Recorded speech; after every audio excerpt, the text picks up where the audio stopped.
कक्षा 10 के कुछ महत्वपूर्ण सवाल हैं जो बोर्ड पेपर में बार बार पूछे जाते हैं। मैथमेटिक्स में 20 नंबर का आपको OMR शीट में आएगा, जिसमें से आपको 70 नंबर देखिए पेपर होता है, 30 नंबर आपको स्कूल से मिलते हैं। तो इसमें विविक्तर जो हर बार पूछा जाता है, विविक्तर D= होता है B² - 4AC।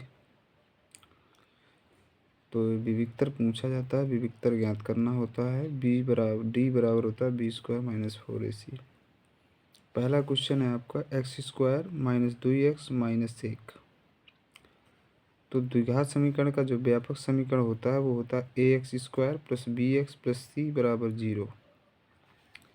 इससे इसकी तुलना करते हैं। ax² यानी x² के जो पहले होगा वो a होगा, यानी अब इसमें आप तुलना करिए। x² के पहले कोई संख्या नहीं है, यहाँ पे देखिए, यहाँ पे x² के पहले कोई संख्या नहीं है, तो a = 1 हो गया, यानी कुछ नहीं तो 1 माना जाएगा। bx से लिखा, bx यानी x के पहले जो होगा वो b होगा, तो इसमें देखिए यहाँ x के पहले -2 है तो b बराबर -2 हो गया। अब जो बाद में संख्या c है ये अक्षर है, तो इससे इसकी मिलाइए, तो c की जगह पे -1 है, तो ये -1 हो गया। अब सीधा उठा के आपको सूत्र में रखना है d बराबर B² - 4AC। तो b का मान है -2, तो -2 का स्क्वायर, -4 पहले से लिखा हुआ है, a की जगह पे 1 लिखना है और c की जगह -1 लिखना है। तो 2 दूनी हो गया 4, ऋण का होता है धन, 4 एकम 4, तो 4 4 8। इस तरह से दूसरा समीकरण ले लीजिए, 3 - 4x + 2x²। अब इससे को आप सीधा लिख सकते हो या आप ऐसे भी लिख दो, x² के पहले a होता है तो a का मान हो गया 2, x के पहले b होता है तो b का मान हो गया -4, और c जो होता है वो संख्या होता है, तो c का वैल्यू हो गया 3। अब अगर आप इसमें विविक्तर ज्ञात करना चाहो तो इसमें आप लिख सकते हैं d बराबर B² - 4AC।